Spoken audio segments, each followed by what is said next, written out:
Good evening. Welcome to GDG Doha. My name is Cam. I'm honored to be the first speaker of the event. And tonight, in honor of a Cybersecurity Awareness Month for October, I'll be doing a presentation about the top 15 cybersecurity strategies for businesses. It's also good for people as well, and I hope you learn a lot about it. Before I get started, I just want to thank especially Vefa and Noor for all of their help inviting me to speak here and getting everything coordinated. So without further ado, let's go ahead and dive in. So see if I can get my slides to advance here. All right, so again, my name is Cam, but really it's my initials, Kevin A. McGrail, but I'm lazy and have gone by my initials for about 30 years, 35 years now. I have a lot of credibility in the cybersecurity world. It's a place that I grew up doing long before it was called cybersecurity. I'm a member of the Apache Software Foundation.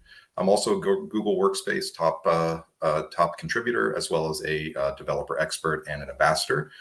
Also a member of the U.S. Marine Corps Cyber Auxiliary, and my most recent honorarium is I am a distinguished senior fellow with the Thomas University in their military life. But in any case, let's go ahead and get started with my cybersecurity tips. That's enough about me. So the first tip I like to make sure people understand is cybersecurity is all about risk and managing that risk. Most people do not have an unlimited budget to deal with risk, to deal with cybersecurity. And because of that, you have to make sure it's part of your governance and, make sure you're approaching it just as you would any other risk. You need to understand it could be an existential threat to your business if you're dependent on IT, but But in addition, you might have compliance requirements, legal and similar requirements for your business to do certain things, keep certain things private. And also, you might have to make sure you have plans, and making sure you visit those plans is very important.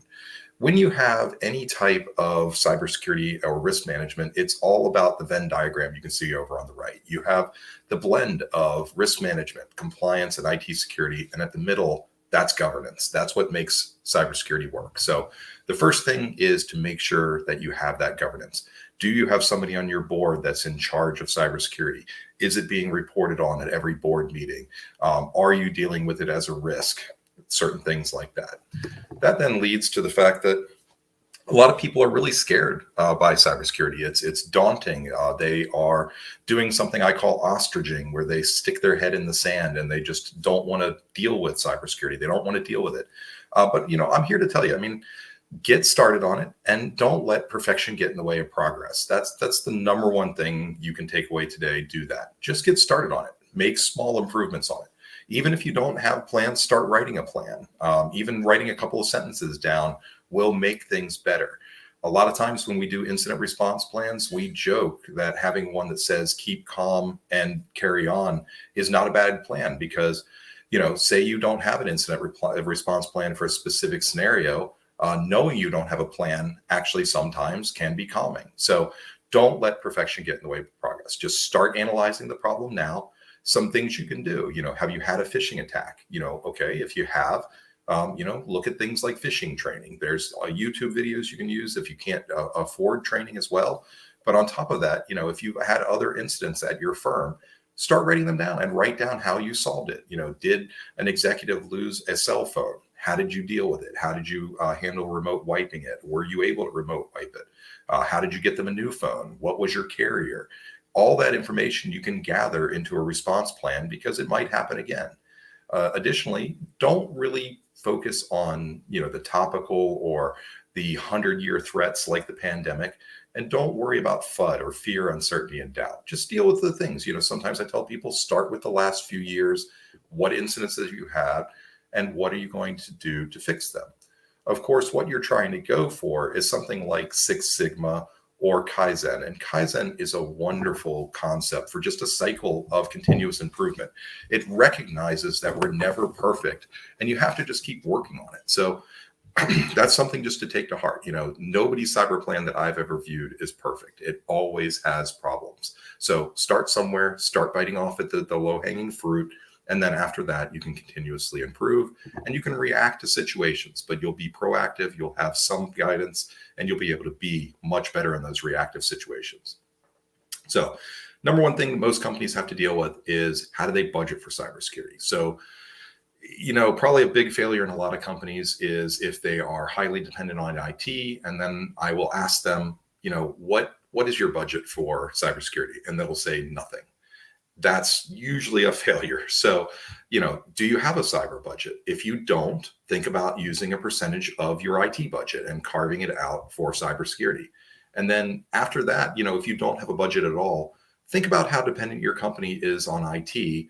Use that type of percentage to start making sure you're spending appropriately on your IT. And then on top of that, you're spending an appropriate amount on cybersecurity. If you remember, the tip number one was all about governance. You want to make sure that you're mitigating risk. It isn't about completely removing risk. And most companies do not have the budget it would take to get 100% of your cybersecurity risk done. Not to mention the fact that there's a famous quote that has to do with the fact that the only secure computer is one that's turned off, has no cords to it, is buried underground, encased in steel in a concrete vault. I'm paraphrasing it a little bit. I think the gentleman's name was David Hughes that came up with that quote, but it's totally true. I mean, the only secure computer is one that's not being used. But in the cybersecurity world, we use something called confidentiality, integrity, and availability, and you have to balance those. So, you have to understand which ones are the most important.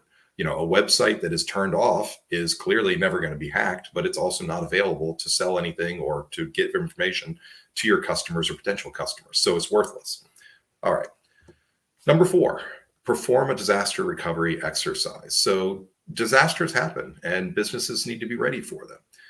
Some of the things you can do that are very simple is you can do what we call asynchronous exercises, or a simpler way of putting that is you email your team out some exercises. So for example, we ran this exercise earlier this year, right before a major ice storm hit part of the United States. And, the exercise that happened was things like, what happens if a storm hits? What will you do?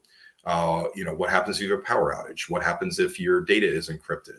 And these type of questions can lead to finding gaps in, both your understanding of what should happen, but as well, what do your users, understand? What can they do? And sometimes users, especially right now with a lot of work from home people with the pandemic, we've had some failures in communications. People who don't have phone numbers, don't have alternate ways to reach people if email is down, things like that. So what do they do? Additionally, a lot of businesses, the not very funny joke is something we call bus factor. And for those who don't know what bus factor is, it's a programming term, it's an engineering term. It means how many people on a team can get hit by a bus before there's a problem.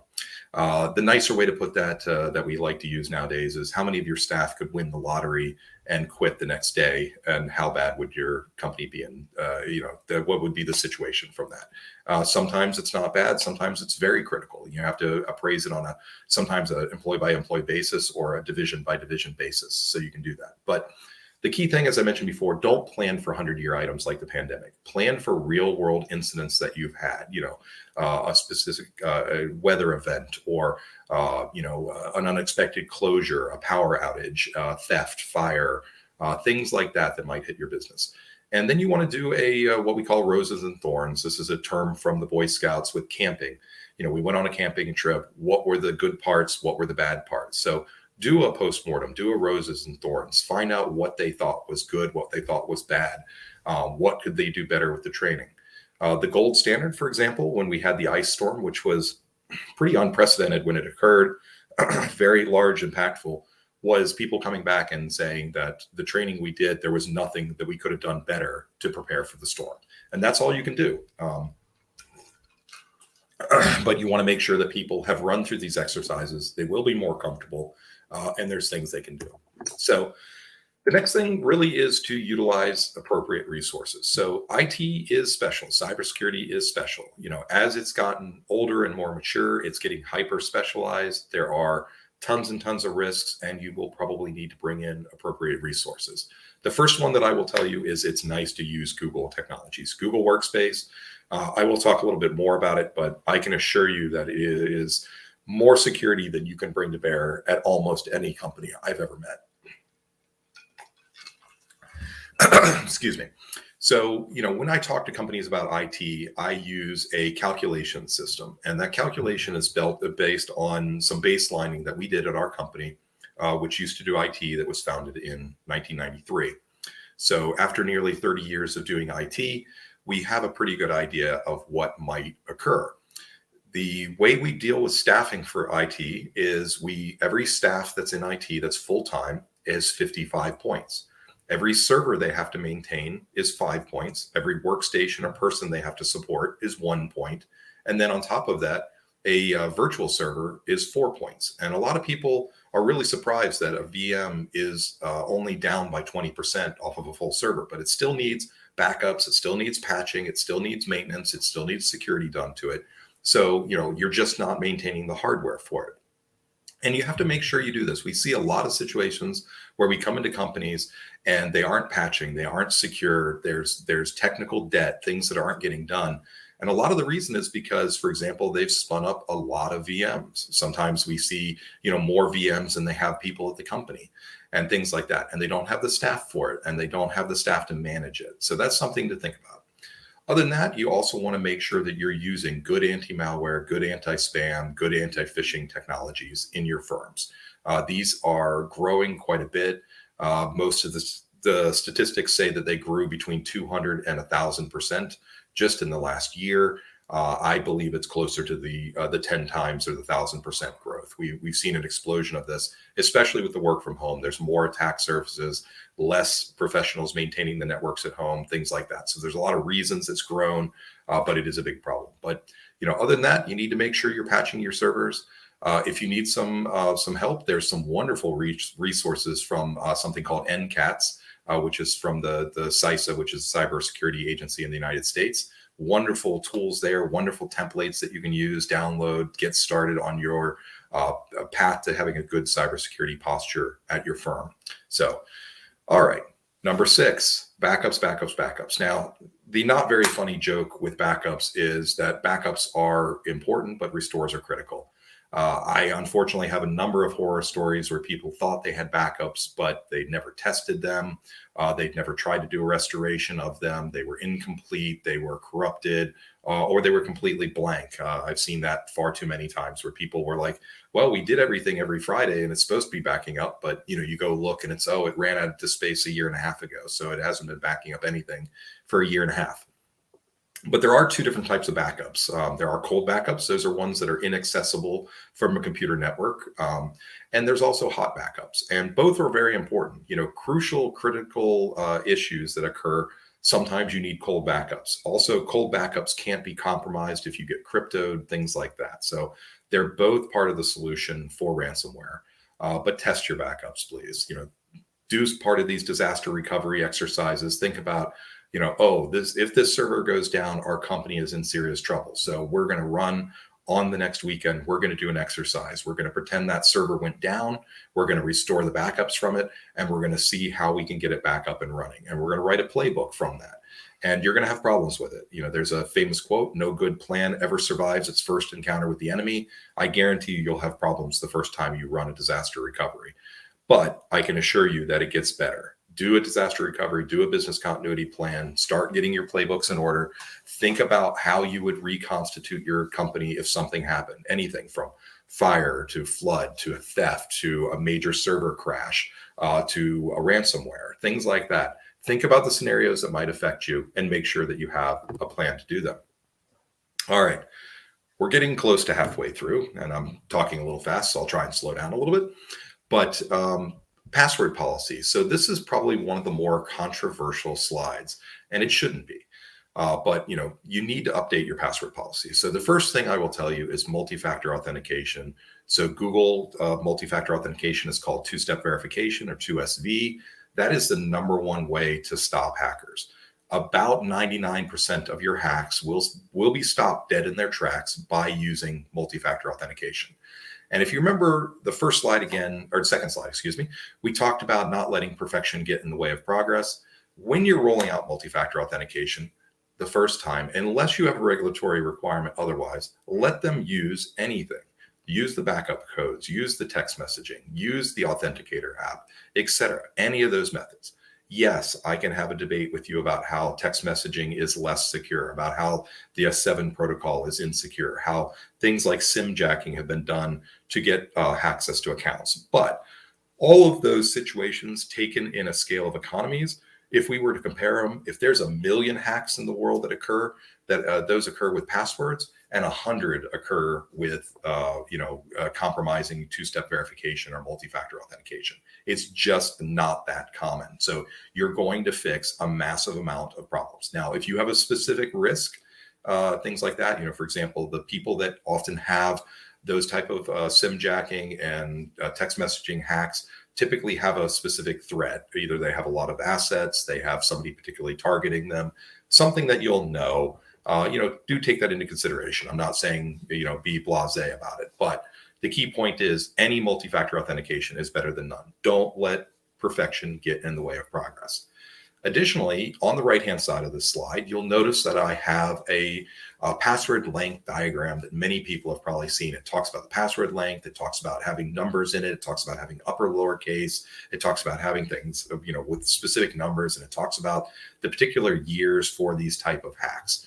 I'm here to tell you that for the most part, this is all very outdated. You don't want to follow these concepts. We'll talk about it in a minute, but you are going to be better off with passphrases. Longer words, simple words that don't have to be written down are more secure than these complicated passwords. What has occurred is we have made things harder and harder for humans, but easier for computers to hack. And we need to break that cycle. So a few years ago, actually, I think almost 4 summers ago now, the National Institute of Standards and Technology went ahead and updated their password policies to make sure that digital identity guidelines were updated to include the fact that passwords with complexity were less secure. Additionally, they also said that changing passwords periodically, like if you have a policy where you change it every 30 days and things like that, those type of concepts are not good. They are not going to help you be more secure. And in fact, they're going to make you less secure. The science has been done. Microsoft did a wonderful study on it where they proved that people used more simplistic and more routine passwords, or they wrote them down. And I'm here to tell you, any password you have to write down is less secure. So let's go on to the next slide. We'll talk a little bit more about passphrases, because you're probably wondering what a passphrase is if you've not heard the term before, and what would be a good passphrase, for example. So one of the things in passwords you've probably been told is never use your anniversary as a password. And typically they're going back to very old passwords with that, or pins, where a simple digit like that can be guessed very quickly. But if you're looking for a very secure password, what I usually tell people is look at password length, look at simplicity for you to remember it, and look at something that is doesn't have to be written down. So kind of the simplicity again.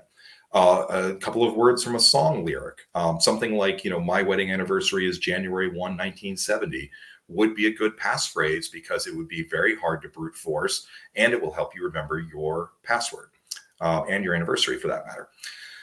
If you look at this diagram here, this was a great comic called XKCD. XKCD is kind of a real engineer's comic, but they did a great job on this article, or this comic that they did a few years ago. And what they did is they showed Troubadour on the left-hand, or excuse me, on the right-hand side of your screen. And this is a password most people would consider secure. It has numbers in it, has symbols in it, it's uppercase and lowercase. But the reality is, from a computer standpoint, it only has 28 bits of entropy or randomness in it. And so by the calculations they did from computers several years ago, and by the way, these are very, very low numbers. Computers could crunch through this much, much faster. They said that would take about 3 days to crack. However, surprisingly, 4 simple random English words, correct horse battery staple, has 44 bits of entropy. And that equates to 550 years of hacking. It's also extremely simple to remember. And on top of that, easy to type. It doesn't have lots of problems. But another thing that you want to do with passwords is you want to use unique passwords. So one of the things that I tell people to do is use a passphrase that's stock, and then come up with an algorithm for something else at the end. So for example, you could take the middle characters of something and reverse them. So for example, if you're on XKCD, you could take K and C and reverse it and put CK on the end of the thing. Something simplistic like that will actually thwart most hackers, and you won't have a compromise on one site allow your password to be used throughout the rest of the internet.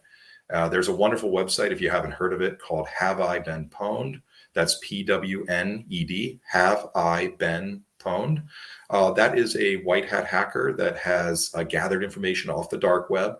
And when there are specific exploits and there's information out on the web about specific accounts, they will surface it. And you can use that to see what the risk is there. Most people probably will be on there. If you've had an account for a few years and you've used it at any major companies that have had a compromise, you'll probably find that your information is in that list. But unique passwords are the way to fight against that.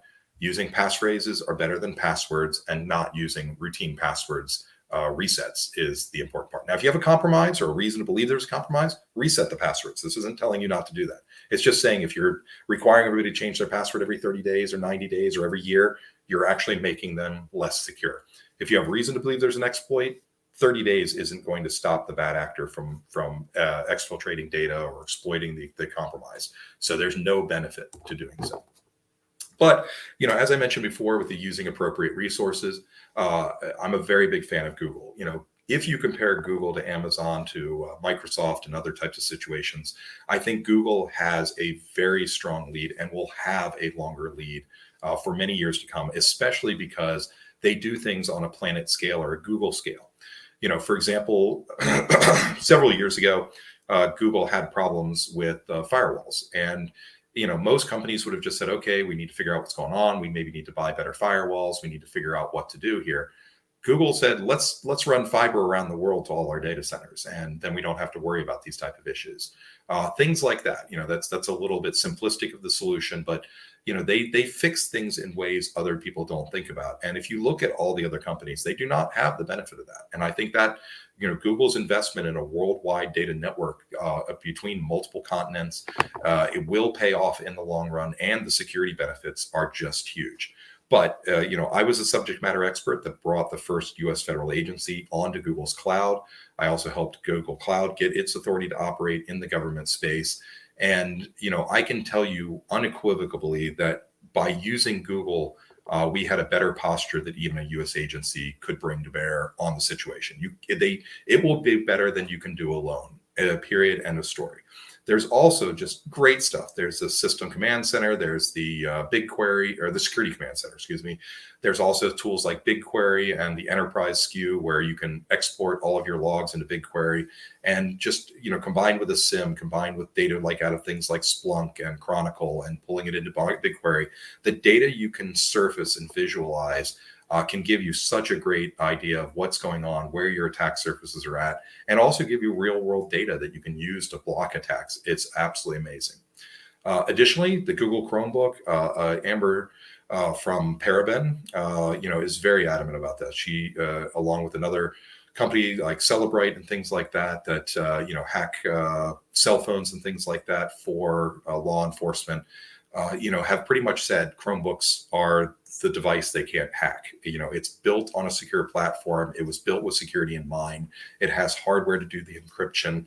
Everything's encrypted by default, etc. So Chromebooks, they're inexpensive. They're extraordinarily secure, and you can't go wrong using them. So if you're looking for a computing platform that is the most secure, use Chromebooks. And when combined with Google Workspace and Google Cloud and other technologies as well, you will have much, much less worries as you start to embark on any type of cybersecurity journey. All right. We're at slide, or tip number 9, I should say. Are there any questions or anything like that? Let me see if there's any comments. So let me go ahead and see if I can see. I see one from Mohammed. So, Mohammed, why is routine changing passwords less secure? So here's the reality. So let's say I make you change your password every 30 days. What the science has shown is that you will start using a simplistic password. So you'll start doing password 1, password 2, password 3, and then you'll start reusing password 1 over again. So that's number one. The other thing is that in order to stop you from reusing passwords, they will store the old passwords. Now, hopefully they're storing them in a method we call hashed and salted. But if they didn't, you now have multiple passwords that are compromised, and people will forget their passwords. They'll become hard to remember, and they'll start writing them down, which means that those passwords are now in some storage somewhere. They can't be remembered. And inherently, any password that has to be written down is less secure. Let me go ahead and turn off my phone here. I just realized it's not on Do Not Disturb. Got that done. All right. So hopefully that helps. And as I said, there's a wonderful study, I believe, from Microsoft that did it that really quite hit on the fact that this was proven. So NIST, the National Institute of Science and Technology in the United States, has changed their digital identity guidelines to recommend against routine password changes and to recommend against using password complexity rules and instead requiring longer passwords. So very, very straightforward.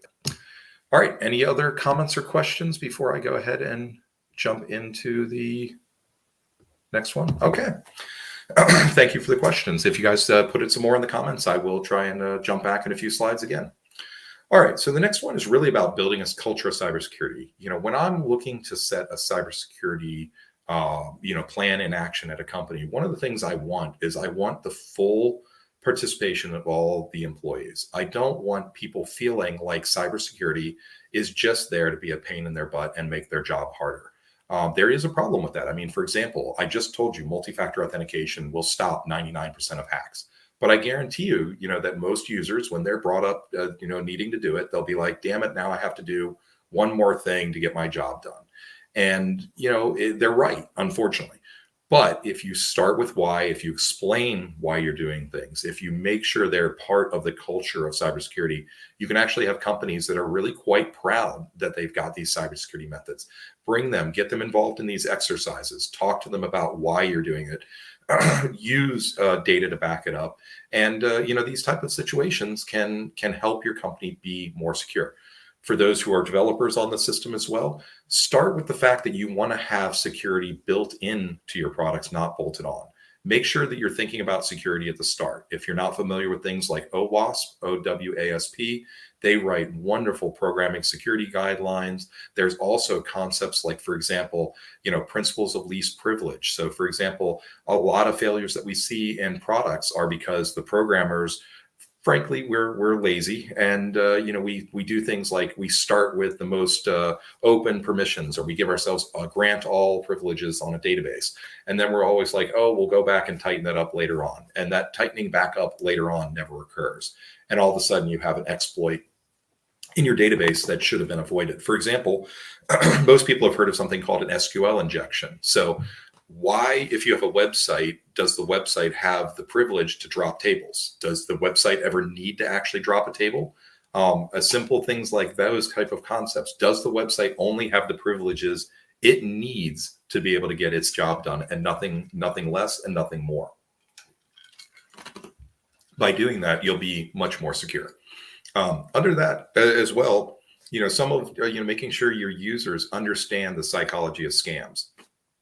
Con artists, confidence artists are things that I talk about a lot, especially in anti-phishing type of processes. But, the whole goal typically is to separate your emotion from your logic and to get you to make an emotional decision, typically quite quickly. So the next time you're looking at something, you're unsure if it's a phish or a scam, think about the fact that, does it have anything in there? Is it trying to get information? Is it trying to get money? Does it have an unreasonable deadline? Is it trying to pull at your emotional heartstrings, get you to do something without thinking about it? Those are typically going to be the red flags. There's a famous phrase in the United States, probably translates around the world, but basically the key thing is, if something's too good to be true, it probably is. So if something sounds too good, you need to take it with a grain of salt. what is going on? Why is this person trying to do this? Why are they being nice to me? And if you think about it, if people just followed that simple rule, a lot of scams wouldn't be fallen for. But I'm not saying that nobody can fall for a scam. I've certainly fallen for them. I've met many, many smart people who fall for them because they play on your emotions, not your logic. So other than that, supportive leadership. You need to make sure that cybersecurity starts from the board down. It needs to be part of your risk governance. It needs to be part of your board. It needs to be owned and enforced. And yes, there needs to be a situation where people have to say, yeah, you know what? Multi-factor authentication does add a couple of steps to log in, but the benefits so outweigh the cons of doing it. All right. Number 10, adhere to a code of ethics. So there's an organization called USENIX. Originally, this came out of the System Administrators Guild, and then later the Large Installation System Administrators, LISA, was the organization. But I refer to this as the IT 10 Commandments. There's actually, I think, like 13 of them or whatnot. But we've used this for over 20 years since I was introduced to it. It is extremely well done. It's extremely future-proofed. And I think if you read it, you will find that it will steer you very well if you work in IT or any type of technology when there's situations, especially when there aren't laws, when there aren't regulations, when there aren't policies that cover it. I refer back to this code of ethics quite often to come back and say, okay, is this ethical? Is this something I should be doing? Additionally, if you own a small business or you own a business of any kind, I typically require that every single person in IT sign this code of ethics, because I think if you read it, you'll be like, yeah, that makes a lot of sense. And these are the people that you want dealing with your technology. They oftentimes have the keys to the castle. They have a lot of privileges that can be abused quite easily, but the vast majority of them are quite trustable. And the ones sometimes that aren't trustable isn't because they're bad people. It's because they don't have good guidance. They haven't had good training, good mentorship. They don't know what the right thing to do is. And giving them something like this code of ethics can give them that moral compass they need, so that sometimes when something wants to take them off the path, they can read this, run down it, and deal like a programmer and go, okay, this is where it's running afoul of an ethical guideline. And they can come back and say, yes, I can do that, or no, I can't do that, and here's why. So code of ethics, very, very, very important. All right, let me go ahead and check and see if there's any more questions here. Can we rely on two-factor authentication token systems to ensure the password is secured? So that is a very interesting question. My CISO at my day job says yes. He does not care how complex or short passwords are. The reason I would say no is I have a lot of experience in critical infrastructure where if things are done wrong, people die. And so I like to build what's called a defense in depth model. And by doing so, I want to make sure that we follow good practices along the way. For example, what would happen if by accident two-factor authentication or 2SV was turned off by accident for an OU, at which point then your password is the only thing protecting you? Or what if the user's backup codes for the 2SV are compromised or dropped at an airport or something like that? If a person has no password or a simplistic password, they can get in. But one of the things I do want to state is that multi-factor authentication can be more than just two things. So for example, you have a username, you have a password, you have a one-time password like a time-based token such as Google Authenticator provides. But also I like doing things as well, like using VPNs where I can limit what IP addresses people can log in. You can also use concepts like Beyond Core, where you can say people only from this country during this particular time of day can log in, things like that. So multiple factors and authentications create a defense in depth. And a lot of this is to protect against human error, not computer error. So I would in general say that passwords should be secure, and 2FA is just part of the system, not the only thing you should rely on. Good question. All right, this one's kind of interesting. This was one of those forest for the trees. My cybersecurity class actually brought it up when we were going over the list of the top cybersecurity tips that I created. And they said, what about a firewall? And the reason I say it's forest for the trees is because I never envisioned a company wouldn't have a firewall. But they're absolutely right. You need to make sure you have a firewall. But also, as I just touched on a little bit before, you can start looking at something called zero trust. So zero trust was invented by John Kindervag at Forrester when he was an analyst there. It was invented, I believe, in 2008. He has since gone on. He is now the field CTO at Palo Alto Networks. And what zero trust does is it basically says you should have no trust between any segments on your network. And by doing that, you can start to use something that basically is called data toxicity, which is where you identify what is the most toxic data you have. And the most toxic data you have is what they call radioactive. If that data was to spill or leak, it would cause the most damage to the company. And by that, doing that analysis, you start to understand what's very, very important to your company. What do you need to protect? On top of that, by having zero trust, you don't trust anybody to have access to that data. So you start implementing what are called microsegments or microsegmentation on your network. You implement multiple firewalls protecting different segments from different people. And that's where, like, for example, you can start doing things like the only people that should be able to access the databases are the database administrators and the website that can only do read-only queries. Things like that start to build a zero trust network. Now, the opposite of a zero trust network is what most people call a perimeter network, or a standard thing. You have one firewall, it's on the edge of your network. It protects you, for example, from the internet and then from your internal network. We actually refer to those in the cybersecurity world as M&M firewalls, because they're crunchy on the outside, but they're creamy and chocolatey on the inside, because once you're past the firewall and you're inside the network, there's nothing to stop you from going around the network. They call that horizontal movement, lateral movement inside the network. Zero trust stops and limits attacks, because you have to kind of assume that attacks and compromises are going to occur, whether from inside or outside. And by microsegmenting data, you stop that transverse, the travel across the entire network into things people shouldn't have access to, and you protect your most valuable resources.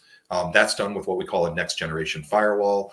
A next generation firewalls, older firewalls, or typical firewalls for most people, stateful packet inspection, use the concept of 5 tuples. So they use your source IP and source port, your destination IP and your destination port, and then the protocol. And that's the only 5 pieces of information that they have to make a decision.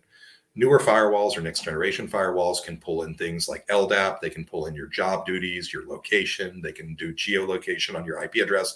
They can do time of day decisions. They can do, for example, only let somebody go out to social media if their job is in the social media division of your company. Things like that you can make much, much more complicated rules. They call those rules Kipling tuples, because they let you do like the who, what, when, where, and how, which is based on a Rudyard Kipling poem from many, many years ago.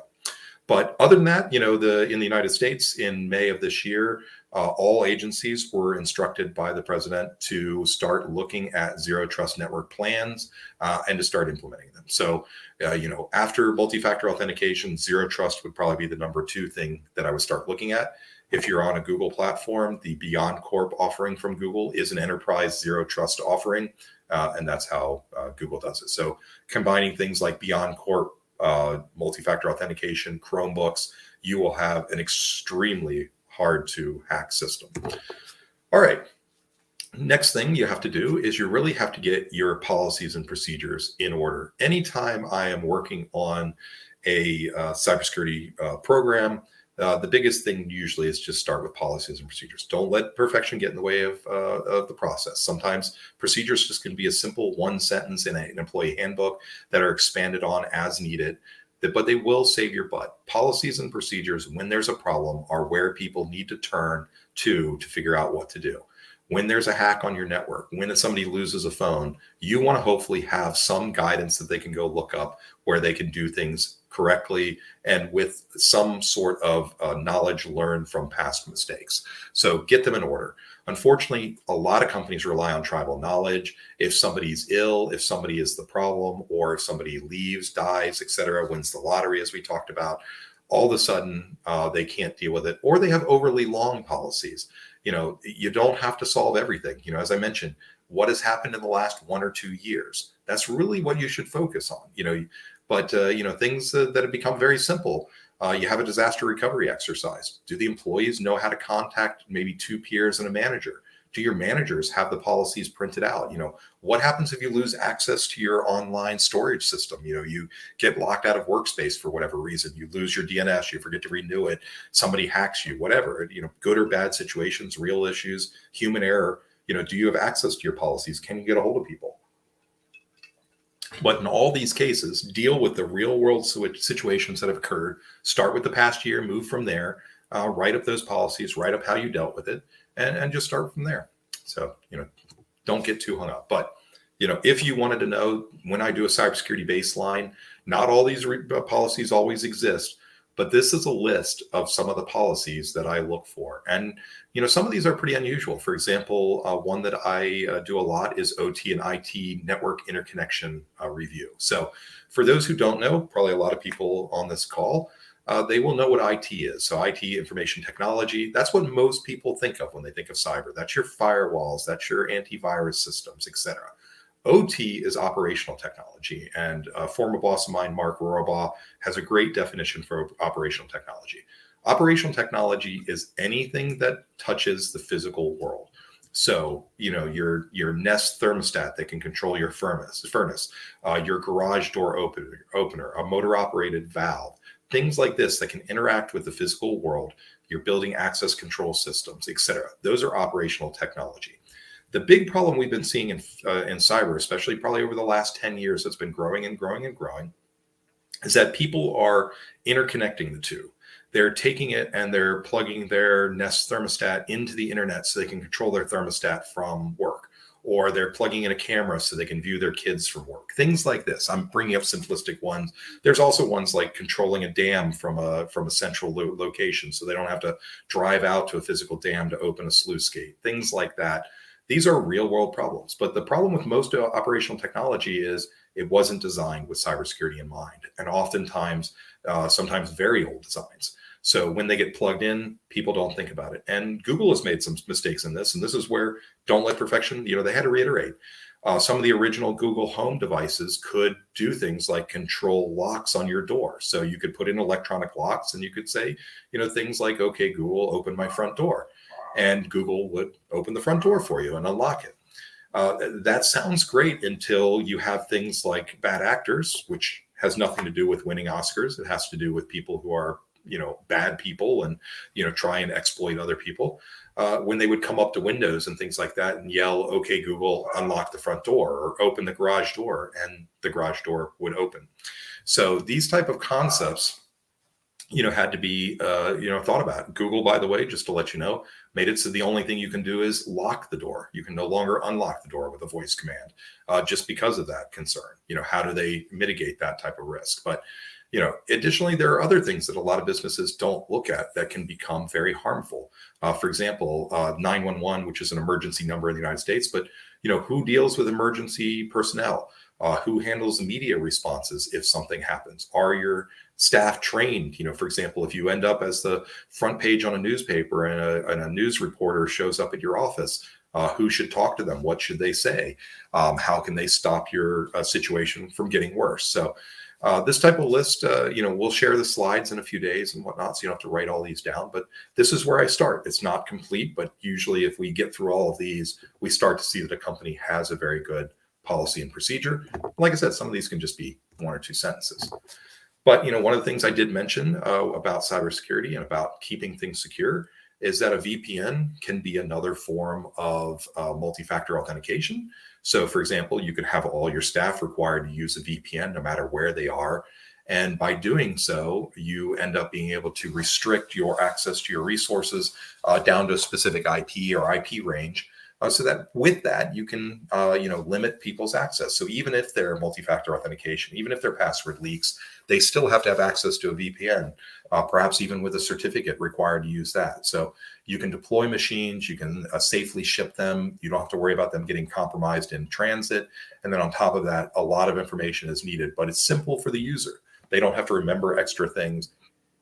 They just have to connect to the VPN. But VPNs, I do recommend you should be deploying your own. There are great technologies to do this, even, things up on GCP, but as well, pfSense firewalls and things like that are free open source software that you can use that deploy very, very strong open VPN technologies that work across Chromebooks and phones and PCs and Macs quite readily. Wonderful technology. But you want to be careful. VPNs become a portion of what we call a man-in-the-middle attack. They're basically a place that if you can compromise the VPN, now you can potentially have access to all the data going in and out of your firm. So you do have to be careful, and you shouldn't just use a vendor that's out there for this type of service. Be very careful about the ones you use. All right, going back to the thing. So we are Uganda. Yeah, I guess 2FA is secure. So the sarcastic cybersecurity expert in me says nothing is secure, but 2FA is more secure. It is progress towards perfection. And I can tell you that if you have 2FA involved, if you have passphrases involved, you are literally going to stop something like 99% of the hacks and the brute forces of passwords that are out there. So it will dramatically improve your cybersecurity posture just by implementing multi-factor authentication. All right. Next one, and this is unfortunately probably one of the #1 risks that most companies do not handle, even those with good cybersecurity policies, is that they don't have good offboarding. So what I mean by that is, you have contractors, you have employees, they leave. What is your process to shut down their accounts and their access to various things? A lot of times those accounts stay active for a long time. And this isn't necessarily saying the employer, the contractor that leaves is the risk. What becomes a problem is nobody's looking at those accounts. Nobody will notice if they are compromised. Nobody is paying attention. And certainly those ex-employees and ex-contractors don't care. And so, when that occurs, you've got a pretty big risk factor that's there. So you need to make sure, anytime I'm talking about risks, something like 80 to 95% of attacks start with email. After that, with email, they're going to start with accounts that are forgotten about. Some of the biggest, hacks that have happened in the world have happened with administrative accounts that were forgotten about, backup systems with accounts that were forgotten about, things like that. So offboarding, ex-employees, ex-contractors, ex-servers, backup servers, things like that. They need to have a good asset inventory, and that asset inventory of those people with access needs to be maintained, especially when they leave the organization. So, all right. My final one, and really we'll talk about this for a few more minutes, is the need to combat shadow IT. So for those who don't know what shadow IT is, this is what happens when users decide to fix problems. And I'm not anti-user. In fact, I advise administrators and IT people not to be passive aggressive with users, not to belittle them in any way, shape, or form. Everybody has their God-given talents. They're on this earth for a reason. They have their talents. You have yours. The job of an administrator, the job of a cybersecurity administrator, the job of an IT administrator is to protect their users, both from themselves and from bad actors. And so when a user has a problem, when a hacker gets in, even if human error is involved, I still consider that a failure of the administrator, of the cybersecurity person, of the IT, because it's their job to protect against that. They have to assume that users will do things they're not supposed to do. They have to assume that bad actors will do things they're not supposed to do. I call a whole class I teach Think Evil, where you've got to start thinking like the bad guys. And one of the biggest problems that we see in companies is shadow IT. The shadow IT is when a user goes out and picks something to use. So a great, easy, simple example will be you have something like data loss protection on your workspace instance, and a user is frustrated by it and can't mail something. And they go and sign up for a Gmail account and use that instead to mail the data. They do it because they're trying to work around the problem. Now, in some cases, we've seen that they're trying to actually email bad actors bad data. They're trying to email a credit card to somebody they shouldn't have been. They're trying to make a scam happen. And, they go use shadow IT to make this happen. So the way to combat shadow IT is to make sure you are fulfilling your users' needs. Make sure you start with why and explain to them why the things are happening. And then additionally, when they have needs, when they have requests, IT is constantly evolving. You need to make sure you're looking at that IT, you're looking at the security risks, and you're trying to figure out how to make your users' life easier and balance the cybersecurity risks. So if they come and say, hey, I want to use this software, what I typically try and do is make sure I tell them things like, interesting. I've never heard of that product. Let's take a look at it. Do you have any idea about how it handles security or cybersecurity? Have you looked at any competitors? And typically you can start having a pretty good conversation about the user. And oftentimes you find that, oh, I looked into it, that company's really insecure, but here's another one I found and it's cheaper. I'd like to propose that we use this. And you can have a great collaboration. You can start to add things to your site. As I mentioned with CIA, it's confidentiality, integrity, and availability. If you don't give the users what they need within some balance there, they will go out and create shadow IT. And the reason shadow IT is bad is once they've taken that data out of your control and the systems that you've set up and the policies that you do and the mechanisms and the firewalls that protect them, they are now on their own, and you can lose the visibility, you can lose the control, you lose the security over all that data, over all that operation. And, for example, I mentioned people off board. Well, what happens when that person leaves? You don't even know about that Gmail account they set up that all of a sudden has sensitive data for your company in it, and they don't care about that account anymore. And you have to pretty much assume that everything can and will fail with no policies, no security, no backups, and no documentation. So if you start with that assumption, shadow IT is pretty much going to fail at some point in time, sooner or later. So with that, I will say special thanks to Lucy Flynn and Nicholas Holcomb. They helped me with these slides. They helped inspire a lot of it. I am available on LinkedIn. You'll find me with that can of spam, which I'll go back to real rapidly. Go back to the first slide over here. That's me. You'll find me on LinkedIn with that. That is not a Photoshop. That is actually a real product from Canada. I've gone by my initials forever, so it was very fitting. I'm an anti-spam expert, so it's very fitting I use a can of off-brand Canadian spam as my avatar on LinkedIn. But I love discussing things. I love talking about technology. I love talking about cybersecurity, all of that. I encourage people to do that. All right, let's go ahead and look at the thing. So we have another question that is, do the VPN providers have access to our data as well? So they can potentially. So it really depends on what you're doing with the VPN. If you're familiar with security and with what we call security tunneling, the key point is it really depends on what protocols you're using. So for example, if you're using a website in HTTP, that website is clear text. If you're using a website that is HTTPS, that is secure. And sometimes it depends on what the VPNs implement. So some people have heard of something called a proxy server. What a proxy server can do is it can get the request for you, go out and get the request for you, and then proxy it back to you. At which point that proxy server becomes a man-in-the-middle attack because it is getting all the answers for you and relaying them back to you. Some VPNs by default will act as proxy servers. They do this to lower bandwidth and things like that, but at which point that proxy server is decrypting your request, getting the request for you, encrypting it, sending it back to your tunnel. So it does become a man-in-the-middle attack. So unfortunately, it can become pretty technical. There's also certain things like, for example, in the Think Evil class, one of the concepts we talk about, we ask some rhetorical questions, but like, for example, some people may have heard of DNS over HTTPS or some other concepts of oblivious DNS and things like that.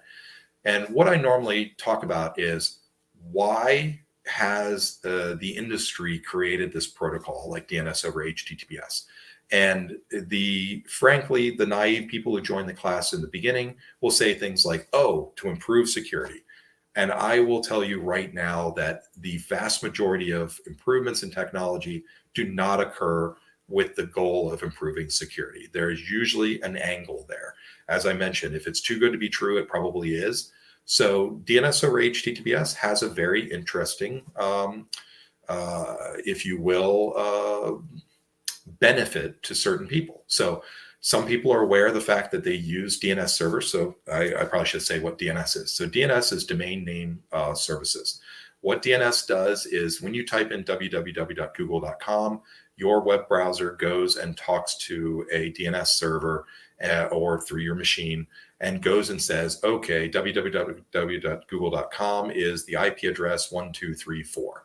And then the computers can talk with the numbers and the people talk in names. So the computers don't need DNS really to communicate. They can use IP addresses, but we as humans need to be able to find websites and find resources and email people and things like that. We don't want to have to memorize a whole bunch of numbers. So instead we memorize names, which are easier for us.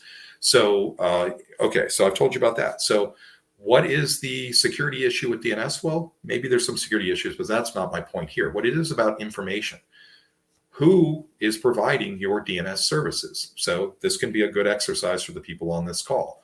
Who is providing your DNS for you right now? Is it your internet provider?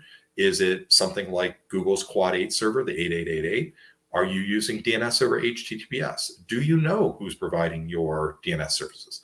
The reason being, I can tell you that with the information of the DNS lookup, companies can log that. They can log that by IP addresses. They can aggregate it if they're good. Google is very good about it. They aggregate the data, but they can tell a lot about you. In fact, I know ISPs have told me things like, for example, they can tell how many people are in a house. They can tell how many computers you have. They can tell you what operating systems you have. They can tell you what version of the operating systems often. They can tell you whether or not you have laptops and cell phones. They can tell you the likely ages of the people in the house. They can tell you the sex of the people in the house, etc. So those type of information just comes out of simply knowing what websites that you're going to. DNS over HTTPS changes by default where some of your DNS queries go to. And what that does, theoretically, it gives you some level of security where your DNS requests are encrypted, but it also changes who has that data lake, who has that data that can store the information about what your queries are.